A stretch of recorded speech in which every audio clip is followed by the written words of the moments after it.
And here is the woman herself to tell us more about her new series that shines a light on women in science. It's writer and broadcaster Dee Gilhooly. Just to clarify, by the way, some viewers may mistakenly think that your second name is Hooley and your first name is Deagle. In actual fact, your second name is Gilhooly, your first name is Dee. That's a full name, not an initial. Yeah. Welcome. Wicked to be here. Cool. So you're perhaps best known as one of the regulars on Radio 4's Woman's Hour. Which, by the way, guys, well worth a listen. Oh, I wouldn't have had you down as a fan, Alan. Well, it's a curious story.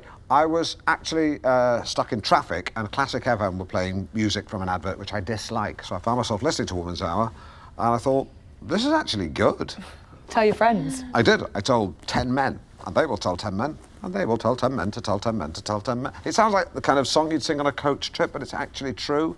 Now, your radio series focuses on trailblazers and groundbreakers in the field of science. Bang on, yeah. It's a chance for some brilliant, lesser-known women to have their stories told, you know what I mean? So, with all due respect to your Ada Lovelaces or Rosalind Franklins, we're going to be looking at women under the bonnet, as it were, the fuel in the turbocharger.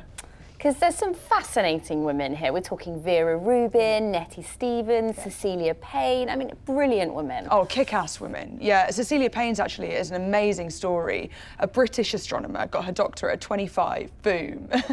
And she wrote a paper on the composition of the stars, but was persuaded not to publish it by her colleague Henry Norris Russell. Years later, her findings were published and credited to, you've guessed it, Henry Norris Russell? Bingo. You still with us, Alan? Yeah. So I'm sorry to... Actually, it makes me physically sick to say this, but I was miles away. Which shows this is a real problem within men, isn't it? What I will say, the purposes of clarification, is you don't put fuel in a turbocharger. It's a small turbine housed within the exhaust that utilises excess gases, loops them back round, increases power output. So small capacity engine, big hike in power, very efficient. That was told to me by an engineer in oily overalls called Karen. Woman. Fair play. Yeah. Well, because women in jobs like that have to put up with their fair share of jeering, you know, even now in 2018, and they just have to accept it. If I can just speak as a male, I'm sorry, I have sinned. I've stood on the pavement with other men and slow hand clapped as I watched a woman try to parallel park. And that's wrong. And I think if I saw the same thing happen today, I would just, shout out instructions. Or just leave her alone. Yeah, I'd shout out instructions or just leave her alone. I'd ask her which she prefers. Or just leave her alone. Or just leave her alone. Yeah. These issues need to be aired by women. We're still seeing powerful men harassing women when all they want to do is do their jobs and be left alone. Amen. Hey, women. I mean, I feel you. I feel you. I feel you. I wouldn't do that unless I was your doctor or your boyfriend. But I totally identify with what you're saying. Well, I think the Me Too's a woman thing, Yeah, really, exactly. isn't it? I mean, I'm not sure it's that helpful for a man to presume to know what that's like, to be honest, but anyway. Of course it is. Yes. If men actually listened to what women were saying on harassment, then they'd shut up and listen, but they don't. So we're still seeing the same things time... I've been sexually harassed. I'm sorry, I wasn't aware. It's not quite the same thing that women have been through, but it is a bit. Ruth, sorry again for the misunderstanding with your father. Water under the bridge. Yeah, it's just that I had not seen him in the studio before, and the reason I said I thought I told you to wait in the car was because I mistook him for my Uber driver. I don't know if you know, but the picture they show on the app, it's quite small. To be honest, I quite enjoyed watching you squirm. Hi, Ruth. She never gives me a bloody inch, this one. Going live in 5, 4. Welcome back. Now, as part of our crackdown on crime season, today we're looking at punishment. Yesterday, we heard your views on the return of flogging. But today, is mass imprisonment still good policy? Ruth Duggan joins us to tell us about a very different approach. That's right, Jenny, because for the last 24 hours, Alan has been wearing an electronic tag. Voluntarily, I should add. Yes, you should, if you don't mind. Sorry, wouldn't want to cast you in a bad light. Yeah, don't do that, we'll get letters. Yeah, seriously, some people just don't like it.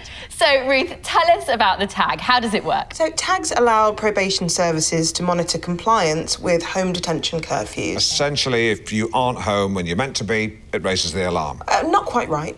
OK. The latest tags, like the one you wore, monitor all of an offender's movements 24/7 using GPS. Right, I see. I thought you told me... Allowing us to track all their movements in real time or call up anywhere they've been over the last 24 hours. Wow. Right. Something civil liberties groups might well take issue with. Yes. So this is your movement map for the 24 hours that you wore it. OK. And we can see that you made a few excursions during the day, starting with a trip to a swimming pool between 10 and 11 a.m. Put in a few lengths. Well, we know from the pool's website that it was water aerobics from 10 till 11. Yes, this week I did do that. Then there was a visit to Svensson Cosmetic Solutions. Is that a clinic? You were there for an hour just after 2 p.m. No idea. Well, we know you were. No idea. But it was you who went there. You don't remember? Nothing. It was yesterday, Alan. That's something a probation officer might flag. Hair clinic? Likewise, your next stop, a visit to a clothes shop. Ah, yes. McGovern's of Norwich, gentlemen's outfitters. They made me a pair of twill pleated notchback trousers for the Goodwood Revival Festival, which I needed to get fitted with an elastic waist. I'm afraid when it comes to my battle with my waistline, I'm waving the white flag. Not too self-conscious to admit that, you know, which proves I wasn't trying to conceal anything earlier. You went back and forth to the gents' outfitters 16 times. That's correct. Which, again, a probation officer would query as it might imply illicit activity. Or even indicate mental health issues. Could do. I mean, I do 10 Sudokus a week, but yeah, could do. Well, you can see how it looks odd. Not really. I went to town to drop my trousers off, then it started raining, so I ran home, and then I remembered I'd driven into town, so I ran back to the car park for my car, but realised I'd left my parking ticket at home, so I went back home to get my parking ticket, but couldn't get in because I left my house keys in the car, so I walked back to the car, got the house keys, walked back home, went in, got the parking ticket, walked back into town for the car, and drove it back home. Then McGovern's called to say my trousers were ready, so drove back into town, got the trousers, but I realised I'd left my wallet at home, so I couldn't leave the car park again. Walked home, got my wallet, then walked back to get my car, but I left my car keys at home, so then I walked back to the car and drove home. Then I realised McGovern's had given me the wrong trousers, so I drove back to town, swapped them for the right ones before walking home. Right, that means you left your car. Forget the car, I'm not bothered about the car, I was in pain, my scalp was bleeding. Ruth Duggan, thank you very much. You're welcome. Less morning has broken, more morning has soaken, since every morning I have soaken or soaked my bed with perspiration. For this is the night sweats. This is the amount of sweat squeezed from the pillow of an ordinary sleeper. It's empty. This is the amount of sweat squeezed from my sheets after they were passed through a mangle. For I have the night sweats. But it's not just sweat I'm lying in, it's shame. I'm tired of waking up twizzled in damp duvet. Something needs to change. Yay. So, I've come to the blandly named West Sussex Sleep Clinic. After filling in a needlessly detailed questionnaire, it was time for Jim Jams and watery squash. These are my co-sleepers. Hi, Janet. They are amongst the worst sleepers in Britain. They are absolutely hopeless at it. But a chinwag over a glass of squash reminds us that we're not suffering alone. But our collective lack of sleep has rendered us all pretty irritable. Malcolm there in the green sweater thinks he's the bee's knees when he's not. Janet seems to think we want to know all about her. And Paul, Stripey Paul, is sad because he's got a dead dog. I'm going to make my excuses before someone gets chinned. Back in my room, with my head sporting more cables and lights than my assistant's modem, I was ready. And so to sleep, perchance to sweat. Fascinating stuff, and I'm joined by the clinic's sleep disorder consultant, Dr. Susan Lyle. Hello. Hello. Hello. You took a peep at my sleep. What did you reap? Okay, so yes, reviewing that night, so we can see that you were really quite restless, yeah, and quite fidgety here as well, but that's really very common, especially with light sleepers. It's really the brain's reluctance to enter into sleep mode. Busy. But it's also a sign of stress and anxiety as well, which we know can be a key cause of heavy nighttime perspiration. I'm just going to spool on. There's a moment coming up here, which is something I think you should see, because what happens round about 1:30 is you enter something called stage 4 of NREM, and it seems that the cause of your night sweats is actually a different condition. What? I think what we're seeing here is parvor nocturnus, or night terrors. Oh, my God. The last time my legs flailed like that was in a tent during an altercation with what I can only describe as a very big bee. So what sort of thing do you have nightmares about? What scares you? So you've not been involved in anything traumatic or upsetting? I recently abseiled down the side of the Shard for charity. What? When? Or was that a dream? I was doing it for the RSPCA, so Yeah, so that it would have been a dream. Must Have been a dream. It's very disturbing. Don't want to talk about him anymore. Tell me about you. You work at the clinic where I went, but I didn't see you. Oh, no, but I could see you on the monitor. Ah. Well, I've worked there for 12 years, so yes, I've watched thousands of people sleeping. Right, and do you enjoy it? Yes, I love it. It's very rewarding. Right, and why? Well, something about observing patients as they sleep. I feel like I'm a guardian angel, you know, watching over them, protecting them. But how are you protecting them? Well, in that they're in my charge, so I could harm them, but I choose not to. So I suppose in that regard I'm protecting them from the darker side of human nature that is within us all. Susan, great having you on the show. I don't have any more questions. Simon, do you? No. Good. I'm going to let you go. I'm happy to talk Nah. more. You don't want me to stay for the phone? Nah. Instead, let's talk to viewers and ask, what do you dream about? The lines are open, so tell us what you ponder in the land of Nod. So, drama therapy. It's therapy that uses role play to help people work through difficult or challenging situations. Well, like therapy, good drama encourages us to look inside. It helps us to understand our own behaviour and deal with emotional issues. In fact, Simon was telling me earlier that Aristotle coined the term catharsis to describe the healing we experience through drama. Hubris, nemesis, catharsis. Well, it's all Greek to me. Thought I'd do the joke this time, seeing as Simon was being a bit serious. But what kind of problems does drama therapy help to confront? It's very versatile. Marital strife, workplace disagreements, psychological trauma. Drama therapy is not always easy. It can be very challenging and sometimes tearful, but it should always feel welcoming. I think you just described the pub quiz I go to. You see, you should be saying this. Catharsis. Now, I believe we're going to see some drama therapy in action. That's right, Jenny. Over here we have two actors, Daniel and Louise. And in a typical therapy situation, they would play out scenarios that couples can try themselves. Right. Now, in this scenario, Louise thinks that Daniel is emotionally closed off, but Daniel feels that as he's getting older, he does need more space. Guys? And you wonder why we never resolve anything. It's because we argue, and then 5 minutes later, you get upset and I have to back down. No one's saying you have to. But that's what happens when you play that card. It's not a card, Daniel. It's how I feel. Just because you're a closed book doesn't mean I have to be. What am I supposed to say to that? You should tell her that... Sorry, that's... No, that's fine. Do you want to jump in? Oh, me? God, no. Yeah, no, please do. Step in for Daniel. No, it's just... I've not acted for quite a while. Oh, I'm sorry. I hadn't realised you'd acted. Oh, yeah, I mean, just with North Norfolk players, a bit of acting, producing, directing. Most recently, A Few Good Men. Oh, so, amazing. What part did you play?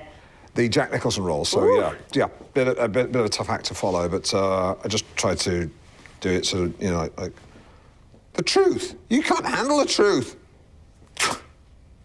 Yeah, so I sort of went higher, and then I did the scoff at the end, which I don't think Nicholson thought of. So, Well, how would you feel about having a go at this scene? yeah, sure.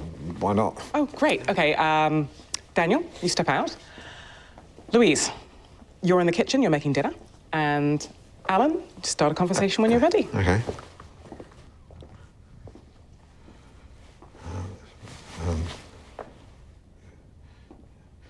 Don't overthink it. Okay, yep, right.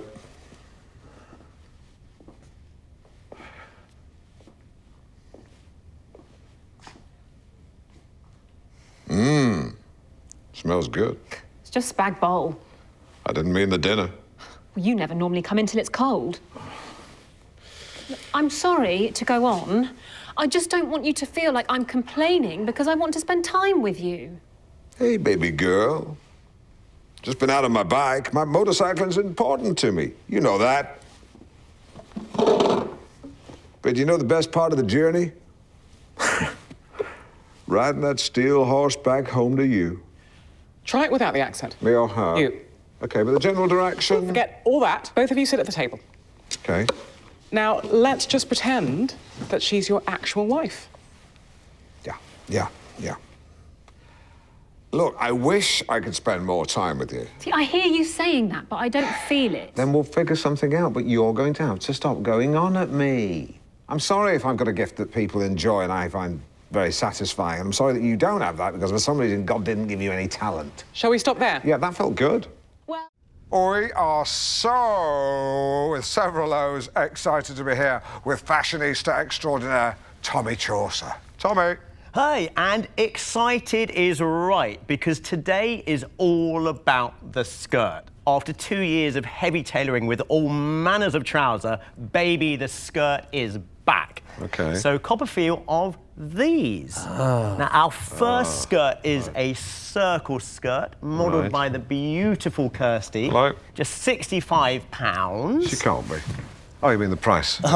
And it's a skirt that's an expression of joy. It's summertime, it's good times, it's light, it's airy, and it's fun. It's a happy skirt, Yes. isn't it? It's Yeah. very elated. It's over the moon. It is. It's chuffed to bits. Can't wipe the smile off its No, face. it's billowy. Like a windsock. Like a Is windsock. it- Or like a tent. Yes, Or a marquee, wedding marquee, like maybe? a big wedding marquee that's not been moored properly. That's right. And you can see exactly what the skirt does for Kirsty's posture, the way she walks, the way she holds herself. And wow, Kirsty owns it. Really? Oh, well, thank you for bringing it in, Kirsty. I mean, she makes it work for her. Oh, totally, yeah. I mean, Simon, Yes. say something. It's got a beautiful silhouette. Yes, I mean, Yes. it is a great shape. It really is. I would also add that it's comfortable, modest, and good for Sunday best. Useless. And it's got 2 poppers, so you can adjust it if you do change in size or once a month, possibly. Because when a woman enters the menstrual stage of a feminine cycle, she will swell around the tummy. So let's bring out our next gorgeous girl, Julia. Julia! Now, this is a Dirndl skirt. Now, this I love. It's shaped like a bell, concentrated around the waist, around the hips, and this one is very on trend. It is like a stripy bell with her legs as the hammer. Feel the fabric, Simon, then talk about it. Really? Yeah. Have a feel. Feel the fabric. Oh. Yeah. Decent. Yeah? Exactly, and it's Decent bit of skirt. No, sorry, I take that back. Well, it's saying Dolce Vita, Roman holiday. It is, it's saying... Molto bene! Molto bene! Molto bene! Molto bene! Not that loud, but, you know... There's no getting away from it, Tommy. Sometimes Simon and I can be outrageous, really can. Let's look at another woman in a skirt. Our next skirt is modelled by the lovely Louisa. Oh, very curvy stripes, like she's been squeezed out of a giant tube of Colgate lady paste.